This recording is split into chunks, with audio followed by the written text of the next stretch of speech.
ಈ ಜಾಗ ಏನಿದೆಯಲ್ಲ, ವಿಜಯನಗರ ಕಾಲದಲ್ಲಿ ರಾಜ ಕೃಷ್ಣದೇವರಾಯರು 500 ವರ್ಷದ ಹಿಂದೆ ತನ್ನ ಪಟ್ಟದ ಆನೆಗಳು, ವಿಶೇಷದ ಆನೆಗಳನ್ನು ಕಟ್ಟಲಿಕ್ಕೆ ಬಳಸಿದಂಥ ಜಾಗ ಇದು. ಬಟ್ ನೋಡಿ, ಒಂದೊಂದು ಚೇಂಬರ್ ಒಳಗಡೆ ಒಂದೊಂದು ಆನೆ ಕಟ್ಟರು. 11 ಚೇಂಬರ್ ಕಾಣ್ತಾ ಇದೆ. 11 ಆನೆಗಳನ್ನು ಕಟ್ಟುವಂಥ ಸ್ಥಳ ಇದು. ನೀವು ವಿಜಯನಗರದ ರಾಜಧಾನಿ ಹಂಪಿ ಪ್ರಪಂಚದಲ್ಲೇ ಶ್ರೀಮಂತಿಕೆ ಊರು. ಚಿನ್ನ ಬೆಳ್ಳಿ ಮುತ್ತರತ್ನಗಳನ್ನು ರಾಶಿಗಂಟ್ಲೆ ಹಾಕ್ಯಂಡು ಸೇರುಗಂಟ್ಲೆ ಅಳೆದು ಊರಲ್ಲಿ ಬರೀ 11 ಆನೆಗಳಿತ್ತೇನು ಬೇಡಿ ಮೇಡಮ್. ಇವು ಪಟ್ಟದ ಆನೆಗಳು, ರಾಜನಿಗೆ ಸಂಬಂಧಪಟ್ಟ ಹಾಗೆ ಸಾವಿರಾರು ಆನೆಗಳಿದ್ವು. ಅವೆಲ್ಲ ನದಿ ಆ ಕಡೆಯಲ್ಲಿ ಒಂದು ಊರಿದೆ, ಆನೆ ಗುಂದಿ ಅಂತ. ಅಲ್ಲಿಡ ಆನೆ ಗುಂದಿ ಅಂದರೆ ಆನೆಯನ್ನು ಪಳಗಿಸೋದು ಅಂತಲೇ ಅರ್ಥ. ಆ ಊರು ನದಿಯ ಪಕ್ಕದಲ್ಲಿರೋದ್ರಿಂದ ಆನೆಗೆ ಬೇಕಾದ ಆಹಾರ, ಯಥೋಚಿತವಾದ ನೀರು ಅಲ್ಲಿ ಸಿಗುತ್ತೆ ಅಂತೇಳಿ ಸಾಕಷ್ಟು ಆನೆಗಳನ್ನು ಅಲ್ಲಿಟ್ಟಿದ್ದ ಅಂತ. ಒಂದು ಇತಿಹಾಸದ ಆಧಾರವಾಗಿ ಹೇಳೋದಾದರೆ, ಒಂದು ಕಾಲದಲ್ಲಿ ಹಂಪಿಯಲ್ಲಿ ಇದ್ದಿದ್ದು 10,000 ಆನೆಗಳು, 20,000 ಅಶ್ವಗಳು, ಕುದುರೆಗಳು, 1 ಲಕ್ಷಕ್ಕೂ ಹೆಚ್ಚು ಕಾಲ್ದಳ, 10 ಲಕ್ಷಕ್ಕೂ ಹೆಚ್ಚು ಜನಸಂಖ್ಯೆ ಹೊಂದಿದಂಥ ಸಿಟಿ ಇದೆ ರಾಜಧಾನಿ ಹಂಪಿ. ಅಂದೊಂದು ದಿನ ಇಡೀ ಸೌತ್ ಇಂಡಿಯಾದ ಕ್ಯಾಪಿಟಲ್ ಸಿಟಿ ಅನ್ಸ್ಕೊಂಡಂಥ ಊರಿ. ಆಂಧ್ರ, ತಮಿಳುನಾಡು, ಮಹಾರಾಷ್ಟ್ರ, ಕರ್ನಾಟಕ, ಕೇರಳ, ಇಡೀ ಸೌತ್ ಇಂಡಿಯಾಕ್ಕೆ ಒಂದು ರಾಜಧಾನಿ ಹಂಪಿ. ಬಟ್ ಇವತ್ತು ಗ್ರಾಮ ಪಂಚಾಯತ್, ಸಣ್ಣ ಹಳ್ಳಿ. ಇವತ್ತು ಒಂದು ಕಾಲದಲ್ಲಿ 10 ಲಕ್ಷ ಜನಸಂಖ್ಯೆ ಇತ್ತು ಊರು. ಇವತ್ತಿರೋದು 2,500 ಜನ. ಅವತ್ತು 10,000 ಆನೆಗಳಿದ್ವು. ಇವತ್ತು ಒಂದೇ ಒಂದು ಆನೆ ಇದೆ, ಅದು ದೇವಸ್ಥಾನದ ಲಕ್ಷ್ಮಿ ಅಂತೇಳಿ. ಹಳೆಯದಲ್ಲ, ಹೊಸದಾಗಿ ಕೊಟ್ಟಂಥ ಪೂಜೆಗಾಗಿ ಅಂತ. ಹೀಗೆ ತಾಳಿಕೋಟೆ ವಾರ್ ಯುದ್ಧ ಆದಮೇಲೆ ಸಾಕಷ್ಟು ಅವನತಿಗೊಂಡಿದೆ ಅಂತ. ಅದರಲ್ಲಿ ಇವು ಕೇವಲ ಪಟ್ಟದ ಆನೆಗಳನ್ನು ಕಟ್ಟುವಂಥ ಜಾಗ. ಈಗ ನಾವು ನೀವು ಒಂದು ಹಬ್ಬವನ್ನು ಆಚರಣೆ ಮಾಡ್ತಾ ಇದ್ದೀವಿ, ದಸರಾ. ಆ ದಸರಾ ಅನ್ನೋ ಫೆಸ್ಟಿವಲ್ ಹಬ್ಬವನ್ನು ಸ್ಟಾರ್ಟ್ ಮಾಡಿದವರು ವಿಜಯನಗರ ರಾಜರು. ಇವರು ಅವನತಿ ಆದ ಮೇಲೆ ಈ ಪೀಠವನ್ನು ಮುಂದುವರಿಸ್ತಾ ಇರೋದು ಮೈಸೂರಿನ ಒಡೆಯರ್. ಆ್ಯಕ್ಚುಲಿ ಸರ್, ಇವರು ಅವನತಿ ಆದಮೇಲೆ ಈ ಪೀಠ ಮೊದಲು ಹೋಗಿದ್ದು ಶ್ರೀರಂಗಪಟ್ಟಣಕ್ಕೆ. ಯಾಕಂದ್ರೆ ನಮ್ಮ ಕೃಷ್ಣದೇವರಾಯನ ಪತ್ನಿ ಪಟ್ಟದರ್ಶ್ರೀ ಒಂದು ಸಾಮಂತ ದೊರೆಯ ಮಗಳು ಶ್ರೀರಂಗಪಟ್ಟಣದವರು. ಅಲ್ಲಿ 10 ವರ್ಷಗಳ ಕಾಲ ದಸರಾ ನಡೆಯುತ್ತೆ. ಬಟ್ ಮೈಸೂರಿನಲ್ಲಿ ಶ್ರೀಕೃಷ್ಣ ದತ್ತ ಒಡೆಯರ್ ಅಂತ ಒಬ್ಬ ರಾಜ ಬರ್ತಾರೆ. ಆತನ ಕಾಲಕ್ಕೆ ಮೈಸೂರಿಗೆ ತರ್ಜಮೆ ಆಗುತ್ತೆ ದಸರಾ. ನೋಡಿ, ಅಲ್ಲಿ ಇವತ್ತಿಗೂ ಕೂಡ ತಾಯಿ ಚಾಮುಂಡೇಶ್ವರಿ ಮಾತೆಯನ್ನು ಪೂಜೆ ಮಾಡಲಿಕ್ಕೆ 5 ಅಂಬಾರಿಗಳನ್ನು ಬಳಸ್ತಾರೆ. ಹಾಗೆ ವಿಜಯನಗರ ಕಾಲದಲ್ಲಿ ಶ್ರೀಕೃಷ್ಣದೇವರಾಯರು ತಾಯಿ ಭುವನೇಶ್ವರಿ ದೇವಿಯನ್ನು ಪೂಜೆ ಮಾಡಲಿಕ್ಕೆ 11 ಅಂಬಾರಿಗಳನ್ನು ಬಳಸಿದ್ರು. ಆ ಅಂಬಾರಿಗಳನ್ನು ಕಟ್ಟೋ ಜಾಗ ಇದೆ. ಈ ಅಂಬಾರಿಗಳನ್ನು ನೋಡ್ಕೊಳ್ಳೋ ಮಾವುತರಿಗೊಂದು ಜಾಗ ಇದೆ.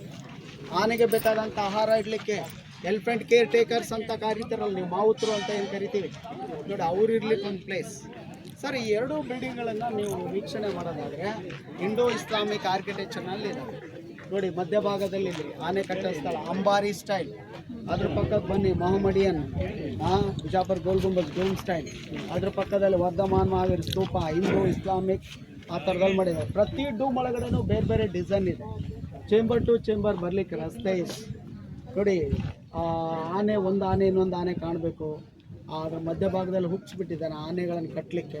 ನೀವು ಲೆಕ್ಕ ಹಾಕಬೇಕಾದಿಷ್ಟೇ, ರಾಜ ಪ್ರಾಣಿಗಳನ್ನು ಕಟ್ಟಲಿಕ್ಕೆ ಇಷ್ಟು ದೊಡ್ಡ ಬಿಲ್ಡಿಂಗ್ ಕಟ್ಟಿದ್ದ ಅಂದರೆ ಇನ್ನು ಅರಮನೆ ಹೆಂಗಿರ್ಬೋದು ನೀವೇ ಊಹೆ ಮಾಡಬೇಕು. ಬಟ್ ಆಲ್ಮೋಸ್ಟ್ ಇಲ್ಲಿದ್ದಂಥ ಅರಮನೆ ಮರದೇ ಇರೋದ್ರಿಂದ ಅದು ಯುದ್ಧ ನಡೆದಾಗ ಸುಟ್ಟಾಕಿದ್ದಾರೆ ಸರ್. ಈಗ ನೀವೆಲ್ಲ ಬರೀ ಖಾಲಿ ಬೇಸ್ಗಳು ನೋಡ್ತಾ ಇದೆ, ಮೇಲಿನ ಸೂಪರ್ ಸ್ಟ್ರಕ್ಚರ್ ಅನ್ನೋದು ಏನೂ ಉಳಿದಿಲ್ಲ. ಈಗ ವಿಜಯನಗರದ ಗತವೈಭವನ ನೆನಪಿಗೋಸ್ಕರ ಈಗ ಕರ್ನಾಟಕ ಸರ್ಕಾರ ಹಂಪಿ ಉತ್ಸವ ಅಂತ ಮಾಡ್ತಾಯಿದೆ.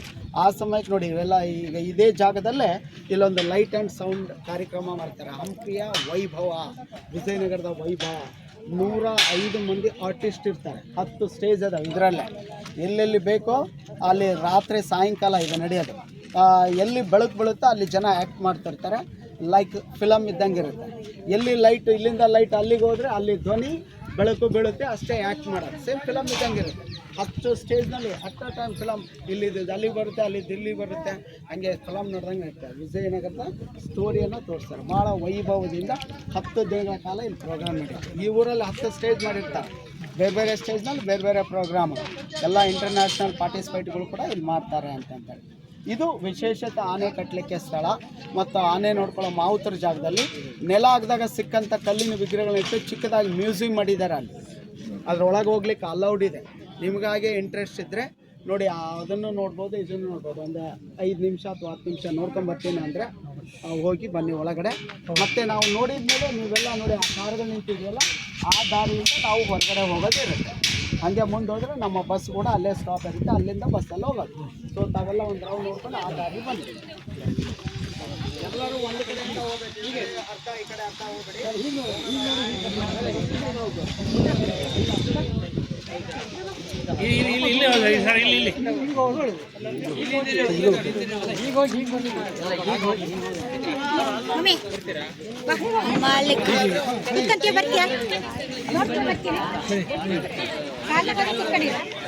ನಾನೇ ಹೆಂಗೆ ಕೊಟ್ಟಿದ್ರೆ ಈಗ ಮುಂಚೆ ಹೆಂಗೆ ಕೊಡ್ತಾರೆ.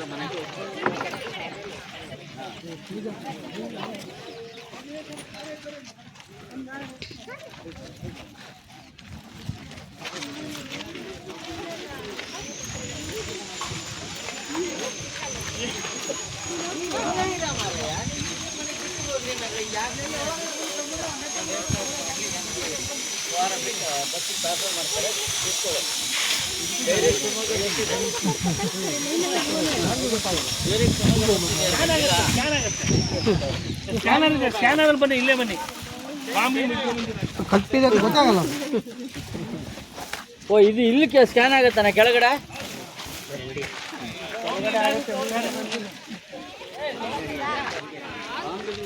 ಇಲ್ಲಿ ಹಂಪಿ ಉತ್ಸವಕ್ಕೆಲ್ಲ ತಯಾರಿ ನಡೀತಾ ಇದೆ ನೋಡಿ.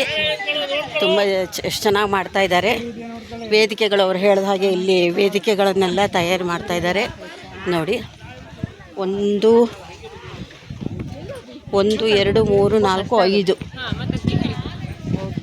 5 ವೇದಿಕೆಯನ್ನು ತಯಾರು ಮಾಡ್ತಾ ಇದ್ದಾರೆ, ರೆಡಿ ಮಾಡ್ತಾ ಇದ್ದಾರೆ. ಈ ಕೆಲಸ ನಡೀತಾ ಇದೆ. ಮುಂದೆ ಕಬ್ಬಣ ಇದೆ.